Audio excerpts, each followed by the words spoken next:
All right, so far we have taken a good look at bearings that occur in the first quadrant, bearings that occur in the second quadrant. And today we want to look at the bearings that occur in the third quadrant and how to deal with it. So if you have not really studied the bearings that occurred in the first quadrant and that of the second quadrant before we are moving on to the third quadrant, you are advised to go to the Star Academy channel and go and study, because the video is still there. Go and study the bearings that occur in the first quadrant and then the second quadrant and how it is done. Then we will continue with the third quadrant. Good. So basically, this is the third quadrant on its own, uniquely third quadrant. So study it.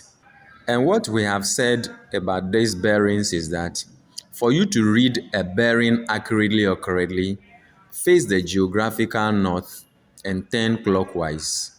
Face the geographical north and turn clockwise to read your bearing. Keep these two informations. To read a bearing, face the geographical north and turn clockwise to the direction or to the line that you are supposed to read the bearing from. All right.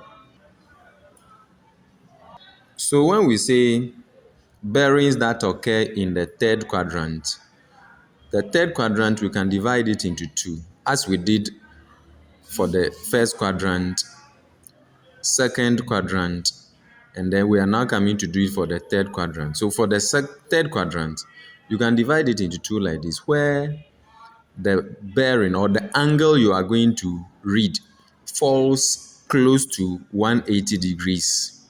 When it falls close to 180 degrees, then there is a way we will add that angle to 180 degrees.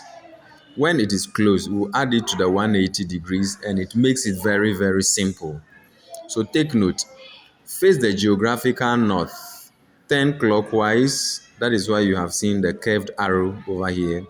Face the geographical north, turn clockwise, and add this acute angle to the 180 degrees, and then you use it to get the bearing from this particular point, the bearing of E from O. That is how you will read it.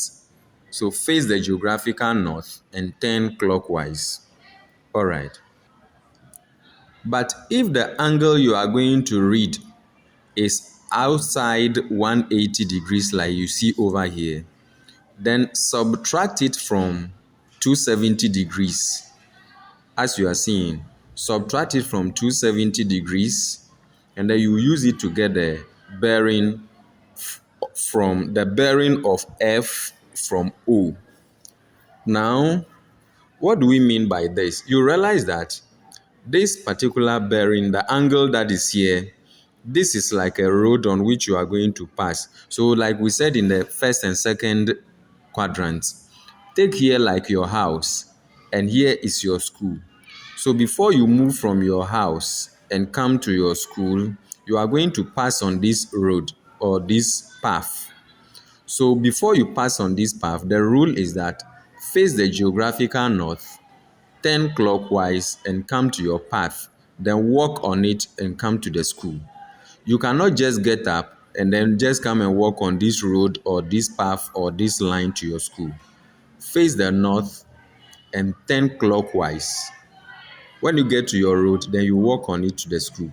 So for you to get the angle that you turned before coming, if the angle is outside 180 like this, then you can subtract that angle from 90 degrees. This 90 degrees, the angle here is 90 degrees, is a quadrant. So subtract this angle from 90 degrees and add it to the 180 degrees. Then you get the bearing from the geographical north all the way to this line or path before you come to your school. Good. Then we said you can also subtract this particular angle from 270. That one, it is direct. Good. Now, Here are solved examples. When the acute angle is close to 180, then add it to the 180. So you have the 65 degrees here. The bearing of E from O. The bearing of E from O, you are in your house and you are coming to your school. So face the north and turn clockwise to that line before you walk on it to your school. So now, because this angle is an acute angle, you have to add it to the 180. So that is what we have done here. So when that angle is close to 180, add it to the 180. Then you get the bearing of E from O. The bearing of E from O, taken from the geographical North Pole all the way to that particular line. Or subtract this from the 90 degrees, like you can see, and again subtract it from 270, then you get the same angle. That's another way by which you can do the same thing. Okay, another example. So when the angle again is close to 180, just add that angle to 180 degrees. We are writing it as 042 degrees because we are dealing with three figure bearing. Or subtract this 42 degrees from the 90 degrees here, and then you subtract it again from 270 to get that particular angle. So there are two ways by which you can do it. Another example is here. Is the angle is close to 180, so add it to the 180 to get the angle there. Or subtract it from the entire 90 degrees, then you again subtract it from the 270 degrees. Then you get this, add it to, subtract it again from 270, and you will get that particular bearing that is existing from the geographical north all the way to the line. Once again, this is your school, this is your house. You are moving from your house coming to the school, and so you face the geographical north and turn clockwise. Let's look at this one also. The angle is here, add it to 180, then you get your bearing, the angle of E from O. Or subtract this angle from this, and then you subtract the answer from 270 in order to come and get your final answer. Good. Now when the angle is outside 180, like you see over here, then again you can, like you are seeing, subtract it from the 270, and then you get your bearing. Or you will add it, you will subtract it from the 90 degrees, and then you will add it to the 180 and you will get the same answer. We have the same example, we have similar examples here. When the angle here is 23, it means it's close to 270.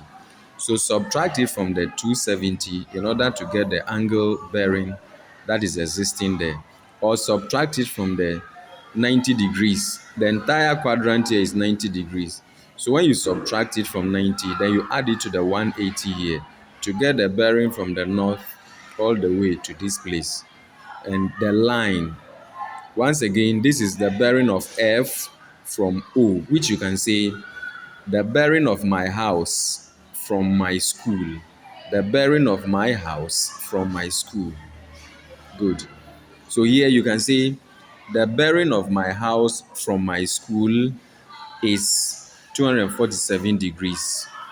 The bearing of my school from my house. So you can alternate the reading. Either you take here to be your house, here is your school, or here is your school and here is your house. Anyway, will do for a greater understanding. These are examples. As we start solving questions, the understanding will come. These ones are just explanation of the lesson. So kindly familiarize yourself. Be okay with the understanding. Then we'll be solving more questions in other videos. This one, the bearing is here, or the angle is here, the acute angle is here. So you can subtract it from the 90 degrees. Then you will add it to the 180 subsequently and get your bearing. The same way you can directly subtract it from the 270 in order to get this. There is another example here, 68. You can subtract it directly from the 270 and get your bearing. Then we can also subtract it. So when you subtract this one, 68 degrees from 270, you get 202. Similarly, if you subtract the 68 degrees from 90 degrees, you get 22 degrees. Then you add it to 180 and get the same 202 degrees. So basically, these are four examples you can have when the bearing takes place in the third quadrant, third quadrant, and it is close to 180, 180, 180. You can just add it directly, or you do the other way. And then when the angle is outside 180 like this, outside 180, outside 180, outside 180, what you can do about it. So try and copy all, understand them.